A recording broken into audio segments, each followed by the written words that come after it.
the technology isn't the difficult part for most of these type of projects. It's getting the people involved and getting the right people around the table so that you can actually act when you have the technology.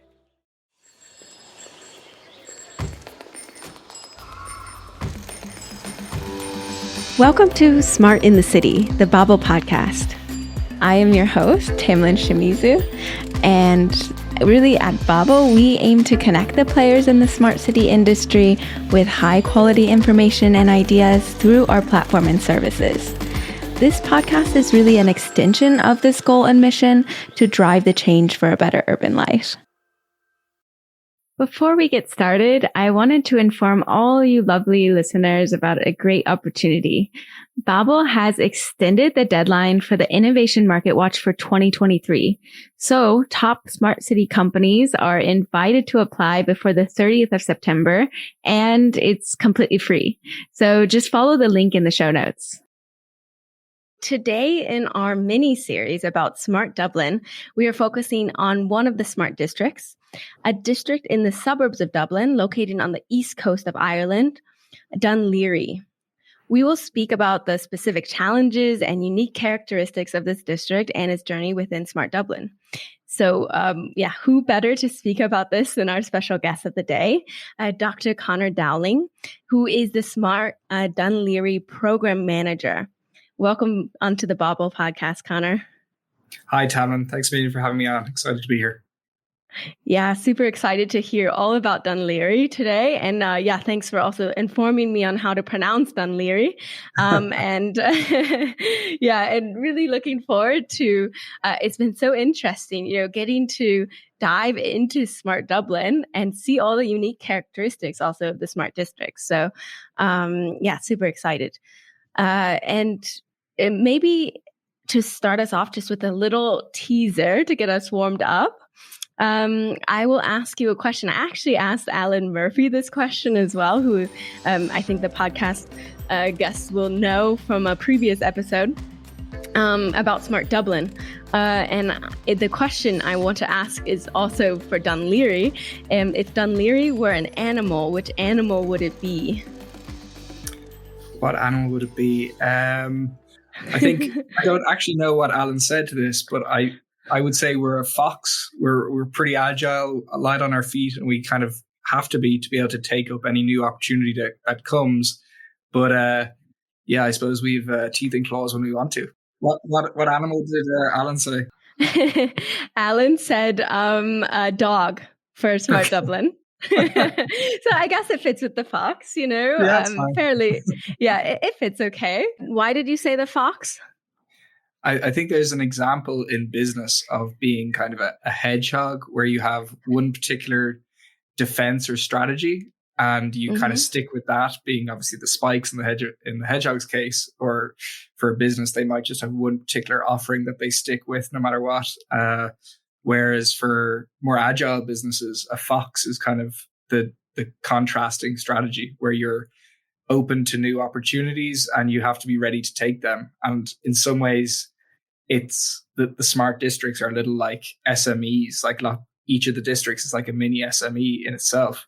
Even though we all work together as part of Smart Dublin, we are working towards our own individual goals, and we have to work like entrepreneurs to take up new opportunities, new applications, new projects as they come. And that's one of the most enjoyable parts actually for me is scoping out those opportunities, and when they work out, it's so rewarding. I love that little analogy as an SME also. And I think that fits perfectly with the fox. So, great answer, on the fly also. Just as a heads up to our audience also is that we don't typically, give out many of these questions, far in advance. So everyone's just speaking on the fly and, coming up with great answers, by the way. So what's your background, Conor? Like, how did you end up in, Dún Laoghaire? Yeah, we weren't given any questions despite many requests. My background is in business. I studied business, then I studied supply chain management. And as part of that course, there was a lot of elements of risk being discussed. So from there, I was carrying out my own research, looking at urban resilience and how kind of city systems react to stress or different risks. And as part of that, I was looking at flooding in Dublin. We were analysing how the rivers all come together in the Liffey River Basin, which is at the mouth of Dublin Harbour, and it meets the sea, which is traditionally the area where most flooding happens. And basically, we were trying to measure how high river and flood levels were reaching, because traditionally that's just carried out by teams of people going out and looking with the naked eye. So not exactly scientific approach. And to sort of advance that, we were looking at IoT or Internet of Things sensors and looking to deploy them. And from there, I got involved with the Smart Dublin team. And we initially, where there were 3 sensors initially, I deployed about 15. And I believe we're up to about a network of about 105 now. So it's a really nice example of how IoT and working together and collaboration between research and the city could work. And from there, I was kind of sucked in, and I've stayed for the last couple of years since. Yeah, great story. And what do you think are kind of the key challenges in Dún Laoghaire, and how do your partnerships help tackle these key issues? Absolutely, yeah. I think each of the districts has their own objective or theme that we work under. So all of our districts work under the Smart Dublin umbrella, but we in Dún Laoghaire work particularly on climate adaptation and mitigation. And really that's all got to do with climate change. And we're basically looking at how do you either improve your sustainability so that you're not impacting the environment any more than you need to, or reducing your impact, or looking at the future impacts of the climate change itself. And in Ireland's case, that's always going to be flooding. As an island nation, with most of our cities are Viking-based cities built on rivers and river deltas. So a high level of flooding in Dublin, Waterford, Cork, Limerick, even Galway as well. So it's a really big issue for Ireland going forward. Yeah, and so I've read a bit about what Dún Laoghaire is doing with, flood resilience, mobility solutions, and more. Some of what you've just spoken about too. Do you have a favorite project that you want to speak about, and why is it your favorite?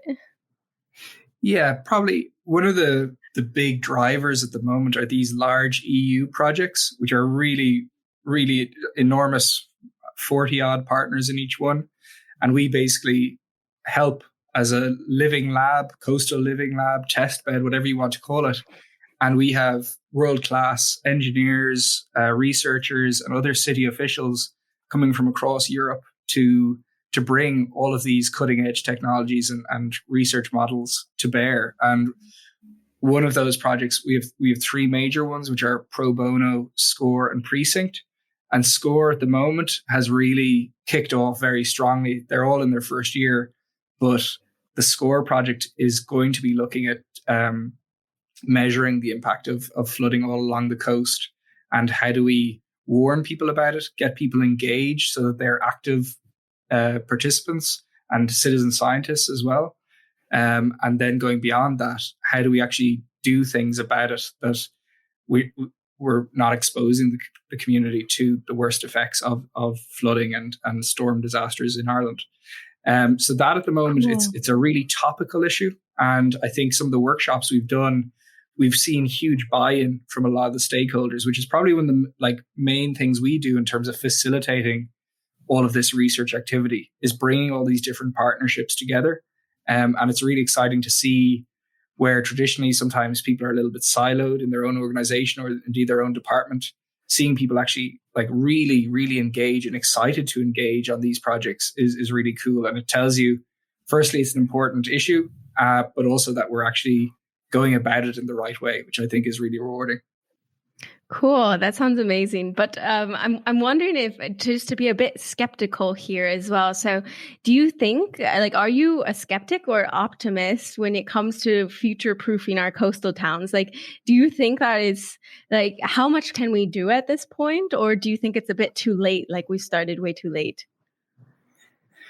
That's a tricky one. A little political. The issue, I think, with climate change is it is probably the biggest challenge, certainly facing younger generations, but it never feels quite as immediate as, say, Brexit or COVID or the war in Ukraine, which are possibly shorter term major issues. But I think long term, the climate issue is the one that's going to affect the globe most. And that's why it's a little bit hard to, dedicate the right number of resources that would probably take to address these issues. What we can do is make people more aware and educate them in the first instance of the issues, which I don't think is being done as it needs to. We've certainly seen it in younger people have started getting it in school and things, but there's no, I think, active campaign for middle-aged or older people to understand these challenges. And without that understanding, it's very difficult to get buy-in, to get the budget, to get the manpower, to actually do the physical work on the ground, be it for a council, national government, or private industry either. So that's kind of where we are from a Smart Dún Laoghaire point of view. We're looking firstly at engaging citizens, getting them involved in our plans. We have a few projects already underway looking at nature-based solutions, which are kind of climate resilience projects looking to integrate nature to prevent flooding. So we're basically looking to bring a number of different projects to actually act on this already. But the first key point is making people aware of it. There's no point us going off and doing great work if people aren't aware of the issue and how we're going about challenging it. And that's the beauty of these smart districts. You can be experimental and you can involve people that maybe wouldn't traditionally work together. Some of those projects that we work on include smart new types of insulation, solar PV, active play areas where we've pedestrianized traditional roads and looked at cycle infrastructure and segregated cycle lanes, that kind of thing, that are sometimes not the smartest of projects, but they're really, really important in terms of that climate piece. And we can layer on smart elements. So if the council, we have a brilliant active travel team in Dún Laoghaire at Down County Council who we work with, and we help add on layers of technology, be it bike counting or people counting sensors that can just tell the impact in the areas where these technologies and interventions are having the greatest impact for the county. So that's a really important piece where we are. But as I said, I think as we start up, and we've been doing this for a couple of years now, but really we are reaching out to the wider community and different interest groups now and getting them involved. And that's probably the most important piece of work we're doing. And like I'd usually say, the technology isn't the difficult part for most of these type of projects. It's getting the people involved and getting the right people around the table so that you can actually act when you have the technology.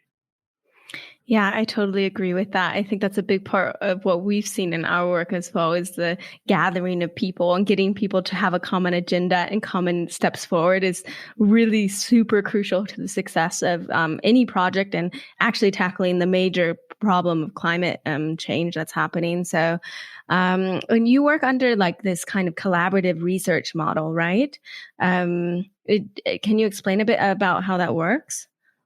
Absolutely. So the collaborative research model is a pretty unique approach to developing these smart city programs. And basically, it's a 50-50 funded model between research and academics on one side and the local authorities or local government on the other side. So in Trinity College Dublin, where I'm an employee, we have this Connect Centre, which is where it housed, but Connect works across most of the universities in Ireland. So we have the leading experts on network and connectivity technology. So we bring that side of the house then with the local authority, where we work with, it's a multi-departmental approach, but we're housed with the IT department, and we work a lot with the parks, roads, municipal services, that kind of thing, to deploy these technologies and test them. More and more as well, we're working with the climate action sort of experts in the climate officer. Anthony McNamara is a great leader in the space, and we're bringing new technologies to his projects to enhance them as well. Beyond that, then, those are the funding bodies and the main partners. Then we have partners in business for various different types of projects.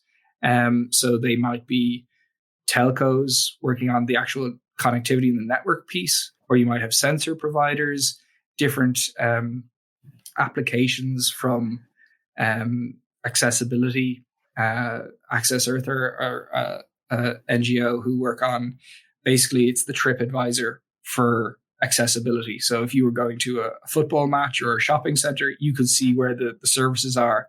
And we'd work with them on lots of different types of projects, from using our area as a test bed for their technology, getting people aware and involved of these kind of startup companies, and then hopefully long-term building relationships. So we have repeat projects with them, which in that case, it's worked really well with Access Earth, but we have a whole string of other larger companies as well. So we're lucky in Dún Laoghaire that we have MasterCard, Microsoft, Vodafone, Cellnex. These massive international companies are all headquartered in Dún Laoghaire Down. And so we have a really good network of large companies who we can lean on for support, their expertise, financial support for projects. And it's fantastic to see these large companies who you wouldn't think would be involved in research programs looking at how they can enhance their local area, their local city.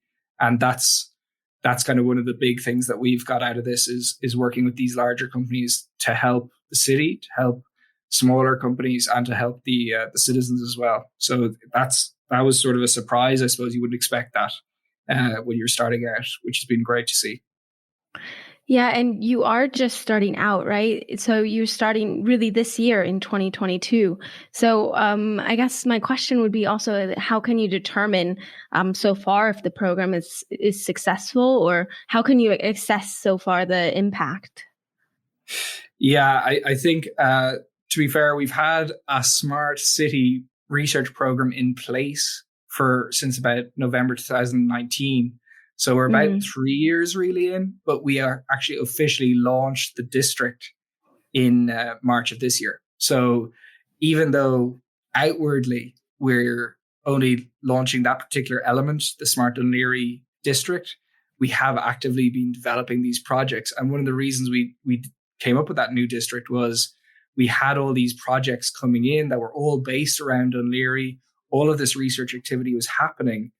And so we kind of brought that together under one new brand that people could understand and engage with, rather than it was a little bit, I suppose, confusing for a citizen who's not familiar with this space to think, okay, is that Connect? Is it a business? Is it the council? Who do I approach? Who do I go to? So now we have this kind of one point of contact in the Smart Dún Laoghaire program. And we have, by the end of the year, we will have gone from just myself to 5 staff by the end of the year. So that's kind of shows the level of projects and the amount of growth we have. And that's the immediate staff. We also have, council staff, researchers who are involved tangentially. So I think and then obviously we've won significant funding in the form of about $750,000. So those factors are what our partners value. And now we're looking at the impact for the citizen as well, that engagement piece that I keep coming back to. That's where, you can have the biggest team, you can have the biggest budget, but unless you're delivering for the citizen, I don't think there's much point in it. So that's what we're really focused on at the moment. Yeah, I think that's really important. Note to take away from this is the importance on the citizen. So thank you for highlighting that as well, Conor. And with that, I would like to give you 1 minute if you would like it. You don't have to take it, but 1 minute if you want to have the floor. I don't know if there's something, a pressing issue or something you're quite passionate about that you really would like the listeners to know, either about, the topic in general or about Dún Laoghaire or whatever you see fit.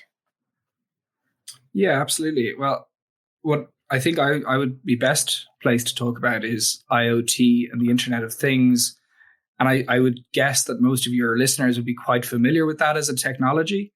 But I think what we've seen through the program is how that's now being applied and scaled. We've heard this promise of IoT and having people throw out millions and billions of devices connected.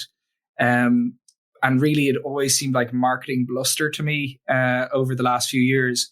But I think now, despite, there are some supply chain issues around the world at the moment, but the pricing and the supply is there now for these modules and modems to make IoT affordable and scalable for the likes of a Dublin or a local authority in Ireland that we haven't seen before. So over the last couple of years, we've been working a lot with this technology because the potential was always there, but it was always difficult to see how we were actually going to get there. And we would call them magpie projects. They look and sound really good, but they're probably not going to scale at a citywide level. And we might deploy, a handful of sensors to address a particular issue. And you'd get great press coverage. And to be honest, that's almost where it ends. Whereas now we're seeing in the last couple of months, just in May there, we launched an accessibility IoT project where we were deploying parking sensors on every single accessible parking bay in the entire town of Dún Laoghaire. That's something that's never been done really in Ireland before. And there's already an appetite within the council to expand on that trial. So that's a 1-year trial, but with a view to expanding it already. And so when you have a whole town kitted out with these sensors, the insight you get is absolutely incredible. And, that was always the vision for IoT. The more sensors, the more data, the better informed and the better your decision making becomes. But it wasn't being realized, I don't think. And so what we've seen here is, firstly, you're getting the amount of engagement is absolutely incredible within the local authorities. People are involved, the researchers. There's obviously a huge uptick for the amount of interest when you can do trials and do experiments with that level of size of trial and the amount of people involved. We also had a real engagement from the end user. We specifically chose the accessibility issue because of our partnership and our history of working with the likes of Access Earth. And, as you work with these guys, you realize the amount of challenges out there. And it's such an important issue that doesn't really get enough airtime. And so for this particular project, we really wanted to do something about that. So this will have people with accessibility needs in their cars for less time. They can go directly to the spot that's closest to where they want to go, which is sometimes traditionally an issue. They'll also be made much more aware of where parking is in the town. They may not have been aware that there was parking on a parallel road also close to to where they're trying to go, that kind of thing. And over time, over the course of the trial, we'll be able to see where are the popular spaces that are, if they're being used all day, every day, maybe we need more spaces in that area and we can deploy our resources more effectively as working with the council. And obviously then in the sort of longer term, there are applications for this sort of technology on every parking space. It doesn't necessarily need to be an accessible parking space, or when you're talking about EV charging or electric vehicle charging long term is an issue that I don't think any city in Europe has completely tackled yet. That's an option now with IoT that it wasn't there before. So all in all, I think, without getting into the nitty gritty of how IoT works or how this particular sensor type works, that's really the takeaway of how it can actually address an issue at a scale across a whole town. I love that. Technology for inclusion is, you're speaking my language now. Well, you have been the entire time, but I love that. So thanks so much. And with that, I will go into our last segment, which is called one that we like to do, and it's called Hot Take of the Day. Hot Take of the Day. We want to hear an opinion of yours that may be slightly controversial or debated.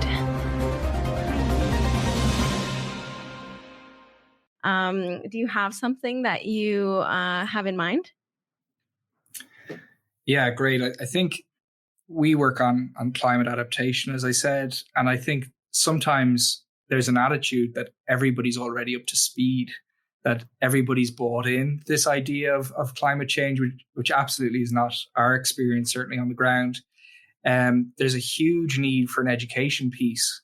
But on the flip side, if you share all the data, if you share every scheme, every risk, people are either terrified or they just, have a tendency to stick their head in the ground, and it can be quite scary. So I think that piece of educating and trying to, in a way that has an element of understanding in it as well, is not really the approach we've seen to date. It's kind of all or nothing. And, that's a little bit controversial, because there's, on one side, you think you should just tell the public and tell everybody exactly what's going on and let people make their own minds up. But if you're not sensitive to maybe people living on the coast and their, all of their property is at risk, maybe how scary and terrifying that could be for people. I don't think it would be helpful necessarily just to be shouting that, the world is ending, basically. I think the way in which we're doing it needs to be a little bit more educational, and the approach needs to be aware of that, with that element, as I said, of understanding baked in. And that's something that we're looking at more and more, of how to do that in a way that you get the emergency element across without just scaring people. And then, inevitably they'll just not engage in the way you had hoped anyway. So that's a really important issue. And I think sometimes our approaches as researchers or government hasn't necessarily been the way that it could be most effective. Yeah, I love that answer, because it has such important piece of communication in it, which is also my specialty. So I always emphasize this a lot with everything that I do, is how we communicate and having this emotional understanding of where people are coming from, so that we communicate in a language that also speaks to them. So I love that as your hot take of the day. And I can agree with that, although I also understand the point of wanting to put out all the information that everyone can see. And it's not an issue of transparency, right? You want to be transparent, but it's the way that you communicate the data. So yeah, I totally get that. So last question that I can bother with you with today, and then I'll let you go on your lovely Monday. So the question is, we ask it to every guest, and it is to you: what is a smart city? Yeah, I think, I've heard so many answers to this question over the years, and you could go on. We could have done the whole podcast just on this question. But really, what the smart city has to be, it does come back to technology, because that's inherent in what we talk about when we're talking about smart. But more and more, we have to get away from, it's all about advancing our technology. It's how do we use technology as a service for people, either to enhance existing services or create new services that we didn't know we needed or could use. And that's the key point, is getting people involved, getting them aware of technology so they can use it, and going beyond just testing and introducing technology as either a government or a researcher, to engaging the wider community so that everybody's involved in this. And we really take this citizen science piece to the next level. I think that's where smart cities are going, is to have, the whole community involved in the development, be it through consultation or actual co-production, or that citizen science element that is so powerful. And I think that's where smart cities should go and need to go to actually be successful long term. Yeah, I agree. Very nicely put as well. So with that, I will just say a very warm thank you for joining me today, Conor. Yeah, it's super interesting, all the work that you're doing, and it's definitely sparked a ton of curiosity in me, and I'm sure it will do the same for the listeners. So yeah, thank you so much. Well, thank you. And I love everything over at Babel and all the pieces that we regularly tune into. So thank you. Yeah. Thank you so much. I'm glad that you tune in. And thanks for that reminder as well. So also to all of our listeners, don't forget you can always create a free account on babel-smartcities.eu, and you can find out about smart city projects, solutions, implementations, more about Smart Dublin as well, as they're one of our biggest contributors. Thank you all for listening. I'll see you at the next stop on the journey to a better urban life. When is the best time to go for a swim on Dublin's coast? The best time to go for the swim is at high tide, because otherwise you'll be walking for quite a while. Good answer.